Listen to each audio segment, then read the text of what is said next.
आज हम डिस्कस करेंगे सोवियत यूनियन के केजीबी के बारे में। यानी कि केजीबी का जो लीगल नाम है वो है कमिटी फॉर स्टेट सिक्योरिटी, यानी कि सिक्योरिटी मेंटेन करना सोवियत यूनियन में केजीबी का काम था। तो अब ये सवाल आता है कि केजीबी और पुलिस के बीच में क्या डिफरेंस था। देखिए, पुलिस का काम सोवियत यूनियन में था नॉर्मल जो ऑफेंसेस होते थे, जैसे कि चोरी, डकैती, मर्डर एटसेट्रा, ऐसे ऑफेंसेस में अरेस्ट करना, और उसी के अकॉर्डिंग उनका ट्रायल होता था, और उसी के अकॉर्डिंग मतलब जिस तरह से ट्रायल कंडक्ट किया जाता था अकॉर्डिंगली लोगों को पनिशमेंट भी मिलते थे। बट केजीबी का काम थोड़ा सा अलग था, जैसे कि इंटेलिजेंस रिलेटेड हो गया, या फिर ऐसे ऑफेंसेस में काम करना जिसमें एक इंसान स्टेट के अगेंस्ट में कोई एक्शन ले रहा है, ठीक है, एंटी सोवियत एक्टिविटीज कर रहा है, या फिर कोई ऐसा आदमी जो एक अलग लेवल का क्राइम कर रहा है, जैसे डिसिडेंट हो गया, या फिर आप इसे कह सकते हैं सेडिशन। जैसे हमारे इंडिया में सेडिशन लॉ जो कि अब है नहीं, बट सेडिशन का कॉन्सेप्ट था, कोई सेडिशन कर रहा है, ऐसे लोगों को ढूंढना, ठीक है। और पर्टिकुलरली आप कह सकते हैं ऑफेंसेस अगेंस्ट द स्टेट अगर कोई कर रहा है तो केजीबी का वहां पे काम था अरेस्ट करना, ठीक है, पुलिस की तरह अरेस्ट करना, डिटेन करना, सब सारे पावर्स थे। तो आज के वीडियो में हम डिस्कस करेंगे कि आपका केजीबी का पावर क्या क्या था, और आपका केजीबी क्या ये एक पुलिस ऑर्गेनाइजेशन था या फिर ये एक मिलिट्री ऑर्गेनाइजेशन था। यहाँ पे भी लोगों को थोड़ा बहुत कभी कभी कंफ्यूजन हो जाता है, क्योंकि ज़्यादा डाटा या फिर ज़्यादा इंफॉर्मेशन जो है ना वो पब्लिक में अवेलेबल नहीं है। ओके, ये आप देख रहे हैं आपका लोगो केजीबी का, ठीक है, ये रशियन में लिखा है केजीबी। ओके, तो अब देखते हैं आगे इनके पावर्स को डिटेल में थोड़ा डिस्कस करते हैं। देखिए, सबसे पहले मैं ये बताना चाहूंगा कि मैं केजीबी को इंडिया के कुछ एजेंसीज के साथ में कंपेयर करने वाला हूं बाद में। ओके, बट उससे पहले हम केजीबी का जो फंक्शंस है ना उसे हम थोड़ा सा समझ लेते हैं, ठीक है। अब देखिए, आप अगर किसी एक आम इंसान से पूछेंगे भी जिसको थोड़ा भी नॉलेज है केजीबी के बारे में या फिर इंटेलिजेंस की दुनिया के बारे में, तो वो कहेगा कि केजीबी एक इंटेलिजेंस एजेंसी हुआ करता था, ठीक है। यानी कि केजीबी का काम था इंटेलिजेंस कलेक्शन करना या फिर इंफॉर्मेशन कलेक्शन, ठीक है, of a foreign country. Obviously कोई दुश्मन कंट्री है, एनिमी नेशन है, उसका इंफॉर्मेशन को कलेक्शन करना ये केजीबी का काम था, ठीक है।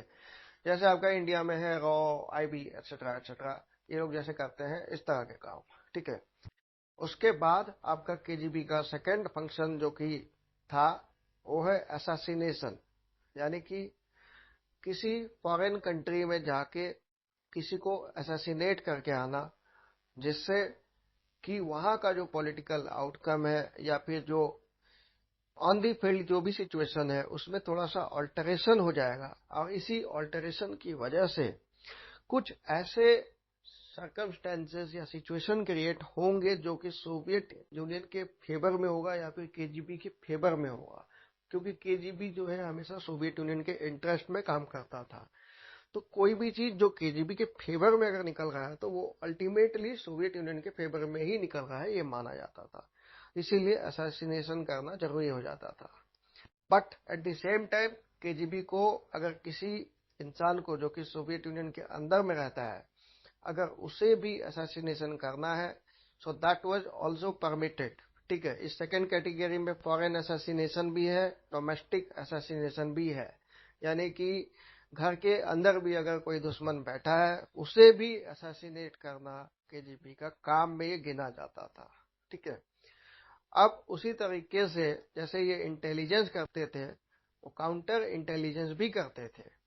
अब देखिए, केजीबी एक इंटेलिजेंस एजेंसी था, इसमें कोई डाउट नहीं है, बट इनका जो एनिमी एजेंसीज यानी कि जो कॉम्पिटिटर्स थे, जैसे कि सीआईए या फिर MI6, ओके, यूके का, वो केजीबी के ऊपर में इंफॉर्मेशन कलेक्शन करते थे।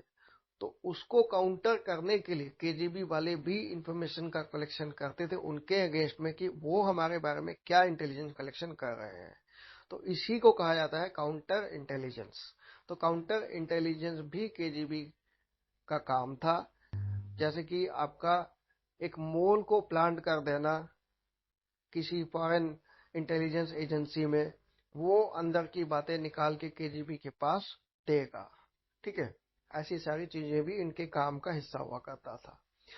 उसके बाद आता है केजीबी जो है ना, एक सिर्फ इंटेलिजेंस एजेंसी नहीं था, ये इनका काम था securing borders with Soviet border troops. यानी कि केजीबी का एक अपना सोवियत बॉर्डर ट्रूप्स भी था, जैसे कि आपका बॉर्डर सिक्योरिटी फोर्स है, उसी तरीके से ये यूएसएसआर के बॉर्डर को प्रोटेक्ट करते थे, just like the regular red army.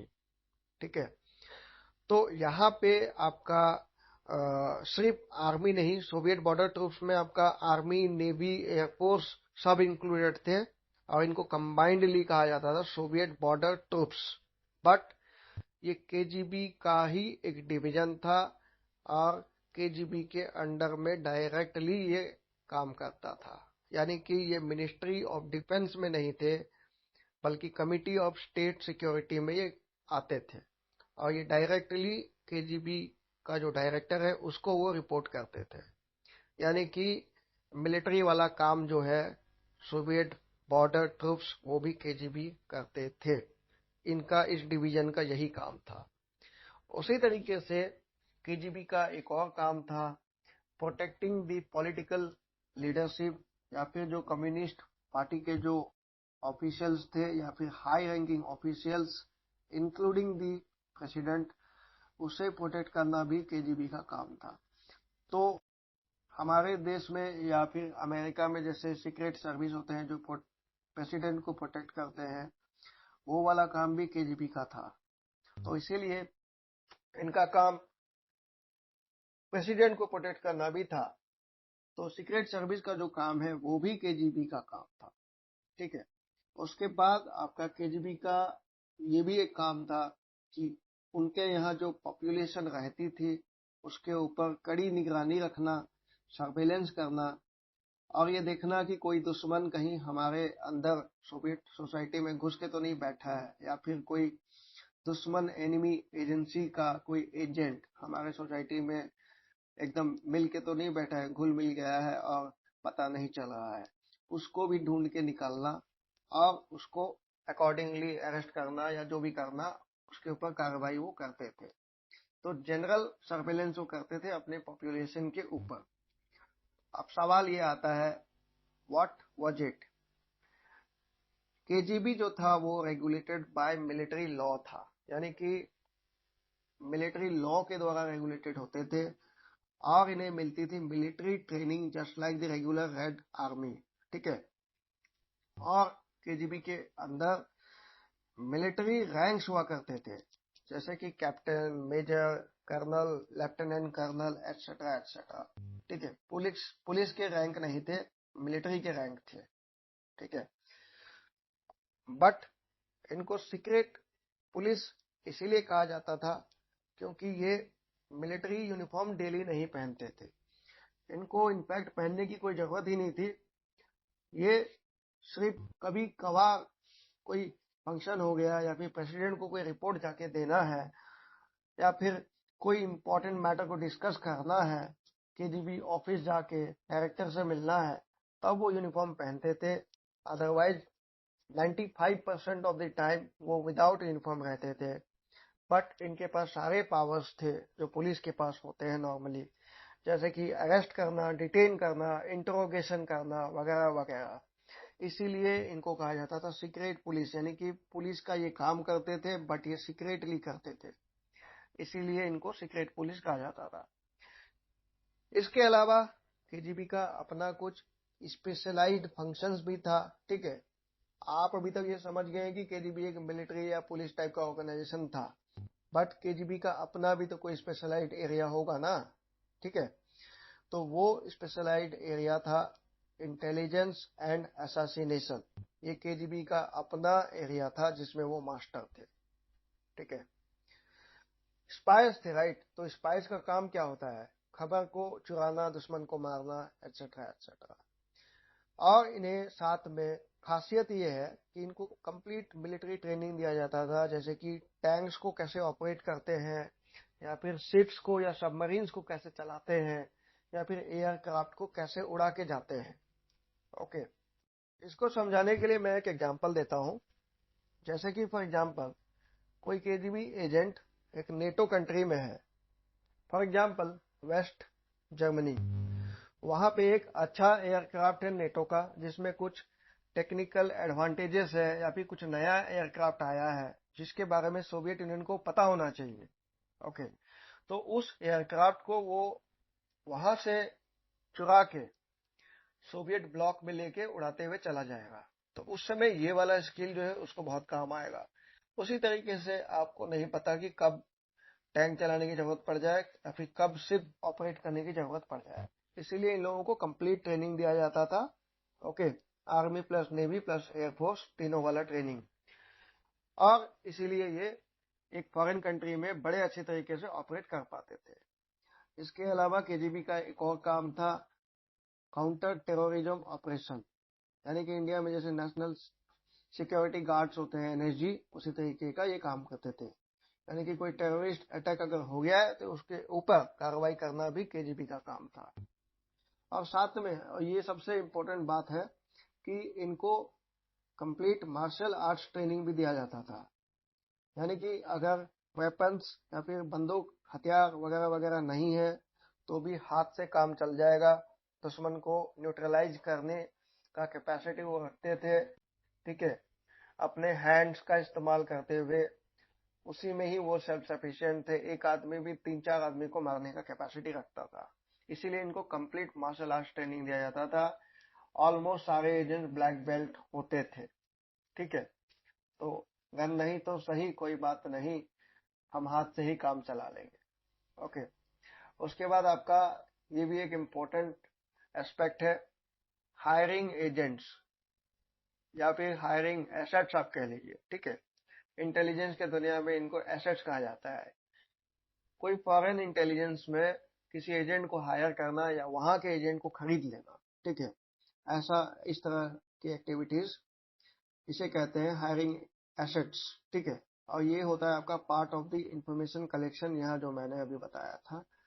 इसमें आपका double agent, triple agent, etcetera etcetera concept आ जाता है। इसके बारे में फ्यूचर में जब हम एक डिटेल्ड वीडियो बनाएंगे केजीबी के बारे में, उसमें हम अच्छे से डिस्कस करेंगे, एकदम डिटेल में हम डिस्कस करेंगे। फिलहाल हम ब्रीफली डिस्कस कर रहे हैं तो दिस इज इनफ। ओके, उसके बाद आपका आता है किसी फॉरेन कंट्री में पॉलिटिकल इम्पैक्ट डालना, जैसे चेकोस्लोवाकिया एटसेट्रा एटसेट्रा। वहां पे कुछ पॉलिटिकली हो रहा है जो सोवियत यूनियन के अगेंस्ट जा रहा है, तो उसको ऑल्टर करना, जैसे पब्लिक ओपिनियन को चेंज करना, यानी कि जैसे कि प्रेस का जो ओपिनियन है उसको इन्फ्लुएंस करना वगैरह वगैरह। इस तरह से वो पॉलिटिकली इम्पैक्ट करते थे एक तीसरे फॉरेन कंट्री को, ठीक है, चाहे वो नेटो का हो या ना हो। इससे पॉलिटिकली सोवियत यूनियन को बेनिफिट मिलता था। इसको सम अप करते हुए हम कहते हैं ये एक मिलिट्री सर्विस था govern by the army loss, ठीक है। केजीबी एक मिलिट्री सर्विस था, बट ये सीक्रेट पुलिस की तरह वो काम करते थे और ये सारे एक्टिविटीज को कर सकते थे, ये उनका पावर था। दोस्तों, ये हमारा कंक्लूजन स्लाइड है, ठीक है। यहाँ मैंने कुछ इंडियन एजेंसीज का नाम रखा है जिससे आप अच्छी तरह से समझ पाएंगे कि केजीबी का पावर क्या था। अगर इंडिया में कोई एक एजेंसी बनाया जाता है और जिसको इतने सारे एजेंसीज का पावर दे दिया जाता है, तो वो एजेंसी जितना पावरफुल होगा उतना पावरफुल एटलीस्ट केजीबी था सोवियत यूनियन में। बट मैं कहूंगा कि इन सारे एजेंसीज के पावर को देने के बाद भी जो एजेंसी बनेगा उससे भी ज्यादा पावर केजीबी के पास था, क्योंकि केजीबी बहुत डीपली पेनिट्रेट किया था सोवियत सोसाइटी में। एकदम लोकल लेवल पे उनके एजेंट्स होते थे। कोई भी इंफॉर्मेशन अगर चाहिए यूएसएसआर में कहीं भी, भले ही वो एक छोटा सा गांव हो, उसमें 50-100 लोग रहते हों, उसके बारे में भी अगर इंफॉर्मेशन चाहिए तो केजीबी से बेहतर कोई ऑर्गेनाइजेशन नहीं था। एक आदमी क्या कर रहा है उस गांव में, अगर इंफॉर्मेशन कलेक्शन करना है तो केजीबी के किसी भी एजेंट को भेजने से वो इंफॉर्मेशन कलेक्शन हो जाता था। ठीक है। सो ये एजेंसीज है, इनको अब हम देखते हैं जो लिखा है मैंने। ईडी यानी कि इकोनॉमिक ऑफेंसेस को इन्वेस्टिगेट करने का पावर, बीएसएफ बॉर्डर को प्रोटेक्ट करने वाला power, IB intelligence bureau obviously क्योंकि इंटेलिजेंस इनका काम ही था, एनएसजी नेशनल सिक्योरिटी गार्ड जैसे मैंने अभी बताया था, टेररिस्ट के अगेंस्ट में ऑपरेट करना इनका काम था। इंडिया के रॉ के साथ में भी कंपेयर तो डायरेक्टली बनता है, रिसर्च एंड एनालिसिस विंग, और साथ में central bureau of investigation CBI का पावर। ठीक है, ये सारे पावर्स इनके पास थे। एक इंफॉर्मेशन मैं आपको अभी ऐड करके देना चाहता हूं, एक आइडिया देने के लिए कि केजीबी का क्या मतलब इंपॉर्टेंस या जो भी था। ठीक है, केजीबी को कहा जाता है 1980s के एंड आते आते दुनिया का सबसे लार्जेस्ट इंफॉर्मेशन गैदरिंग एजेंसी, या फिर आप इसे कह सकते हैं दुनिया का सबसे most effective information gathering agency KGB था 1980s के एंड में आते आते। यानी कि दुनिया में अगर किसी एक एजेंसी को इंफॉर्मेशन कलेक्शन करना है, किसी एक चीज के बारे में किसी को अगर देना है कि आप जाइए इस बारे में इंफॉर्मेशन लेके आइए, तो केजीबी से बेहतर कोई ऑर्गेनाइजेशन नहीं था।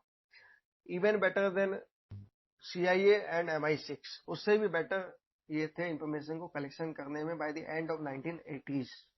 ठीक है, अब हम इसको कंक्लूड करते हैं। अच्छा, यहाँ पे फोटो है आपका, अभी जो रशियन प्रेसिडेंट है Vladimir Putin, he was also a KGB spy.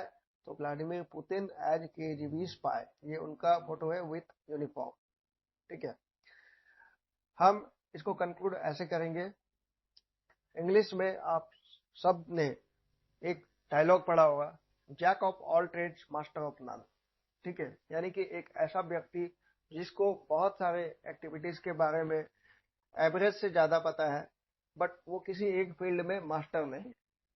ठीक है, तो केजीबी को मैं ऐसे कहूंगा, जैक ऑफ ऑल ट्रेड्स, यानी कि मिलिट्री की तरह सारे काम वो कर पाते थे, but master of information and assassination. ठीक है, KGB was jack of all trades but master of information and assassination. That's all for this video. Thank you so much for watching. Please subscribe to my channel Geopolitics Past and Future, and do not forget to share this with your friends via WhatsApp, etc. Have a great day.